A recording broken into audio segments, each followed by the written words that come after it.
అప్పుల బాధలు వెంటాడుతున్నాయా? అయితే 6 JVR వారి జాతిరత్నాలు ధరించండి. హాయ్, వెల్కమ్ టు మనం టీవీ. నేను మీ మనోజ్. ఐబొమ్మ రవి, ఇమ్మడి రవి కస్టడీ అయిపోయింది. దాదాపుగా రెండు విడతల్లో 8 రోజులు ఆయన్ని విచారించారు పోలీసులు. అసలు ఐబొమ్మ ఈ ఇలకత్ మఫ్లియా వెనుక కీలక నిజాలేంటో తెలుసుకుందామని చాలా ప్రయత్నించారు. కేవలం ఆ కరేబియన్ దీవులు నెదర్లాండ్స్లో ఉన్నదేనా, ఇంకేమన్నా పెద్ద ఎత్తున మాఫియా నడుస్తుందా, ఎక్కడెక్కడ వీళ్ళ సర్వర్లు ఉన్నాయి, ఇంకా ఎన్ని డొమైన్స్ నుంచి రన్ చేస్తున్నారు? ఎందుకంటే ఈఆర్ ఇన్ఫోటెక్ నుంచి దాదాపుగా 111 డొమైన్లు వీళ్ళు కొనుగోలు చేశారు. ఓకేనా?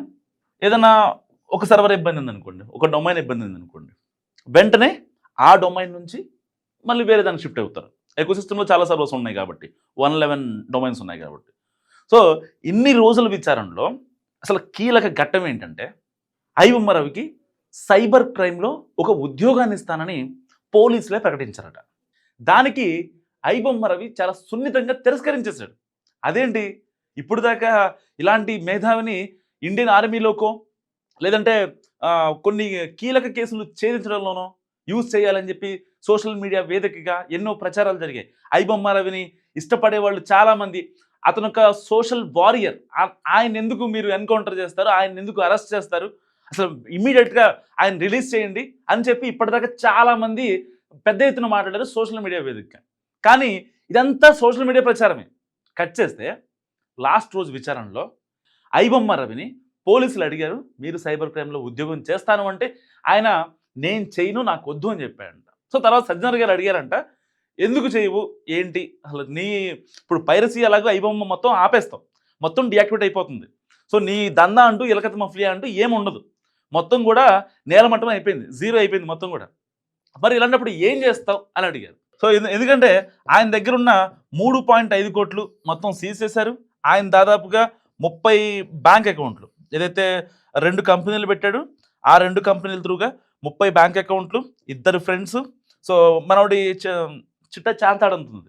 ఇలాంటి నేపథ్యంలో మరి నీ దగ్గర డబ్బులు లేవు, పైరసీ వదిలేస్తానంటున్నావు, ఎలా బతుకుతావు? But iBomma Ravi king maker, కింగ్స్ని తయారు చేయగలడు. ఆయన కింగ్ కాదు, కింగ్ మేకర్. సో నేను ఏం చెప్పాడంటే, ఐబొమ్మ పేరుతో ఒక రెస్టారెంట్ నేను కరేబియన్ దీవుల్లో పెడతాను, అక్కడ తెలుగు రుచుల్ని, ఈ పర్టికులర్గా మన తెలుగు వంటకాలని అక్కడ వాళ్ళకి పరిచయం చేస్తా, సో దాని త్రూగా నేను డబ్బులు సంపాదిస్తాను, ఐబొమ్మ పేరుతో ఒక రెస్టారెంట్ కూడా నేను పెడతానని పోలీసులకి చాలా కుండబద్దలు కొట్టినట్టు చెప్పాడు. సో ఏదేమైనప్పటికీ నిజంగా ఒకవేళ సైబర్ క్రైమ్లో కనుక ఇతనికి ఉద్యోగం ఇస్తే ఒకవేళ, సో దానికి నిజంగా ఐబొమ్మ రవి యాప్ట్ అవుతాడు. ఎందుకంటే డే వన్ నుంచి కస్టడీలో ఉన్న ఐబొమ్మ రవిని విచారించేటప్పుడు ఐబొమ్మ రవి ఎదురుగా పోలీసులు ఉంటారు, ఎవరైతే కీలక ఆఫీసర్స్ ఉంటారు. ఈవెన్ సజ్జనార్ గారు కూడా డైరెక్ట్గా వచ్చి ఆయన విచారించారు. కొన్ని కీలక ఆధారాలు చూపించి, స్టేట్మెంట్లు కావచ్చు, డొమైన్ సంబంధించిన యూజర్ ఐడీలు, పాస్వర్డ్లు అవన్నీ పెట్టి చూపిస్తే ఆయన ఎదురుగా ఉన్న ఎథికల్ హ్యాకర్లు కూడా ఉన్నారు. Almost they are equal to ethical hacker equal to iBomma Ravi. 10 ethical hackers is equal to iBomma Ravi అనమాట. సో అలాంటి ఒక 2-3 ఎథికల్ హ్యాకర్లు ఉన్నారు. వాళ్ళు కూడా చేయనటువంటి పనిని ఐబొమ్మ రవి చేసి చూపించాడు.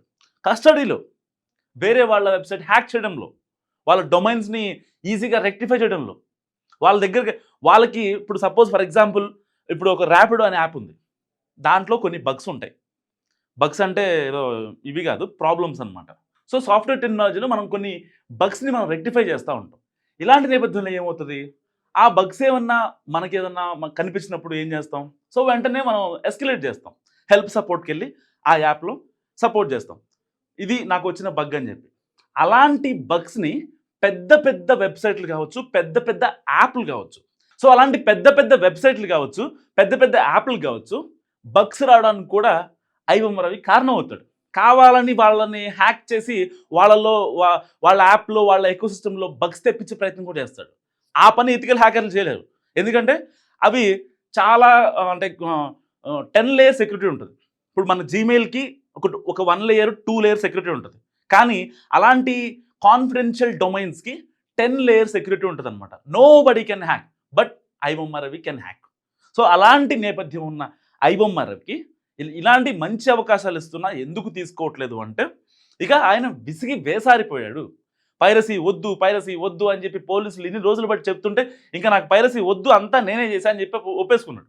ఫస్ట్ మొదటి విడత విచారణలో ఏం చెప్పాడు, లేదు అసలు నాకు ఎలాంటి సంబంధం లేదు, నేను చేసిన తప్పే, నేను కాదనట్లేదు, బట్ నేనే చేశా, నా వెనకాల ఇంకెవరు లేరు అని చెప్పాడు. కానీ కరేబియన్ దీవుల్లో కట్ చేస్తే సెకండ్ డే, ఫస్ట్ డే విచారణ జరుగుతుంది, సెకండ్ డేనే ఐబొమ్మ 1 పేరుతో ఇంకొక వెబ్సైట్ వచ్చింది. మరి ఇలాంటి నేపథ్యంలో ఎవరు హ్యాండిల్ చేస్తున్నారనే పోలీసులకు డౌట్ ఆబ్వియస్లీ ఎవరికైనా వస్తుంది కదా, మనకైనా వస్తుంది. అప్పుడు ఏం చేశారు, లేదు ఐబొమ్మ 1 పేరుతో ఒక వెబ్సైట్ మళ్ళీ క్రియేట్ అయింది కాబట్టి it's directing to movie rules కాబట్టి, సో ఎక్కడి నుంచో మళ్ళీ ఎలుకత మఫ్లే స్టార్ట్ అయింది. అంటే ఐబొమ్మ రవిని రిలీజ్ చేయాలని చెప్పి వాళ్ళు మనం బ్లాక్మెయిల్ చేస్తున్నారా, లేదంటే వీళ్ళు సామ్రాజ్యాన్ని మరింత విస్తరిస్తున్నారా అన్న అనుమానాలు కూడా చాలా మందిలో వ్యక్తమయ్యాయి. సో ఏదేమైనప్పటికీ మళ్ళీ దాన్ని కూడా పోలీసులు ఐబొమ్మ రవితోనే, ఐబొమ్మ 1 వెబ్సైట్ని కూడా ఐబొమ్మ రవితోనే డీయాక్టివేట్ చేయించారు. అక్కడ పోలీసులకు అర్థమైంది ఏంటి, లేదు కరేబియన్ ఆర్ నెదర్లాండ్స్ దీవుల నుంచి ఇది ఈ ఎలుకత మఫ్లే జరుగుతుంది, సో ఇతని వెనక్కి చాలామంది ఉన్నారు, బట్ అయినా సరే ఏం చెప్పట్లేదు అనే విషయం తేటతెల్లమైంది. సో దాని తర్వాత జరిగిన ఏదైతే 4 రోజుల విచారణ, రెండో విడతలో 4 రోజులు విచారించారో పోలీసులు, దాని తర్వాత కొన్ని కీలక విషయాలు చెప్పాడు. సో అంతా నేనే చేశాను, ఐఆర్ ఇన్ఫోటెక్ తర్వాత 2-3 కంపెనీలు కూడా నేను పెట్టా, దాని తర్వాత నేను చాలా విలాసవంతమైన జీవితం బతికా, కానీ నా అల్టిమేట్గా ఒకవేళ నేను పైరసీ మానేస్తానంటే గనక నేను ఎట్టి పరిస్థితుల్లో ఒక రెస్టారెంట్ ఐబొమ్మ పేరుతోనే దాన్ని బ్రాండ్ బిల్డ్ అయ్యే విధంగా, సో ఆల్రెడీ ఐబొమ్మ అనే దానికి ఒక బ్రాండ్ బిల్డ్ అయింది వరల్డ్ వైడ్గా, సో ఆ ఐబొమ్మని నేను ఇంకా మరింత విస్తరించే దిశగా ఈ పైరసీలు అయితే చేయను, ఒక రెస్టారెంట్ అయితే నేను మెయింటైన్ చేస్తా అని చెప్పారు. సో ఏదేమైనప్పటికీ కూడా ఐబొమ్మ రవి చేసింది తప్పే అని చాలామంది మాట్లాడుతున్నారు, ఓకే ఫైన్, కానీ అతను ఒక సోషల్ వారియర్ అంటూ చాలామంది కీర్తించే ప్రయత్నం చేస్తున్నారు. ఎందుకంటే ఒక సిస్టమ్ ఏదైతే ఈ మూవీ ఇండస్ట్రీ ఉందో నిజంగా షేక్ చేయించాడు. అఫ్కోర్స్ ఇది ఇల్లీగల్, నేను కాదనట్లేదు, బట్ నిజంగా ఒక సిస్టమ్ని కూడా ఒక కామన్ మ్యాన్, రవి లాంటి కామన్ మ్యాన్ ఒక 4 గోడల మధ్య వైజాగ్లో మిగిలిపోకుండా ఆయన బయటికి వచ్చి ఒక సిస్టాన్ని ఎదిరించి, మీరు రేట్లు తగ్గించకపోతే నేను ఎంతకైనా తెగిస్తా, ఈవెన్ అఫ్కోర్స్ విజయ్ దేవరకొండకు కూడా ఆయన వార్నింగ్ ఇచ్చాడు. ఆయన సినిమా అప్పుడు 2022లో ఆయన డైరెక్ట్గా ఐబొమ్మ నుంచి ఆయన వార్నింగ్ ఇచ్చాడు. ఆయన అది ఆ విషయం ఎవరికి తెలియదు చాలామందికి, నిన్న పోలీసు విచారణలో తెలిసిన సత్యమే అన్నమాట ఇది. కానీ అలాంటి వ్యక్తి కేవలం ఎలోన్గా ఉంటూ ఎవరిని ఇబ్బంది పెట్టకుండా కేవలం ఒక సిస్టాన్ని టార్గెట్ చేసుకొని కొన్ని వేల కోట్లు దోచేసి లేని వాళ్ళకి ఇచ్చాడు ఇమ్మడి రవి. తప్పే, నేను కాదనట్లేదు, కానీ ఇప్పుడు చాలామంది సామాన్యుల్లో ఆయనకు ఒక సింపతి యాంగిల్ పెరిగింది. చాలామంది అనుకుంటున్నారు ఇప్పుడు, లేదు ఆయన మంచోడు మనిషి, అలాంటి వ్యక్తిని ఎలా ఇచ్చేస్తారని చెప్పి. సో ఏది ఏమైనప్పటికీ విచారణ కంప్లీట్ అయింది. సో ఇప్పటిదాకా ఆయన్ని ఊరేస్తారు, ఎన్కౌంటర్ చేస్తారు, రంగంలోకి సజ్జనారు అని చెప్పి చాలామంది చాలా మాటలు మాట్లాడారు. ఆయనకి పోలీస్ కస్టడీలో నట్లు బిగుస్తున్న మాట ఎంత వాస్తవమో, ఆయన్ని ఎలాగైనా సరే బయటికి తీసుకురావాలి, సో ఫర్దర్గా ఆయన్ని వదిలిపెట్టాలా, లేదంటే ఇంతమంది ప్రొడ్యూసర్లు ఒక పక్క సినీ లోకం మొత్తం ఆయనకి ఎగైనెస్ట్గా నుంచుంది కాబట్టి ఇలాంటి నేపథ్యంలో ఆయనకి కఠిన కారాగార శిక్షలు విధిస్తారా లేదా, ఏమనుకుంటున్నారో మీరు నాకు మస్తు కామెంట్ చేయండి. చూస్తూనే ఉండండి మన టీవీ.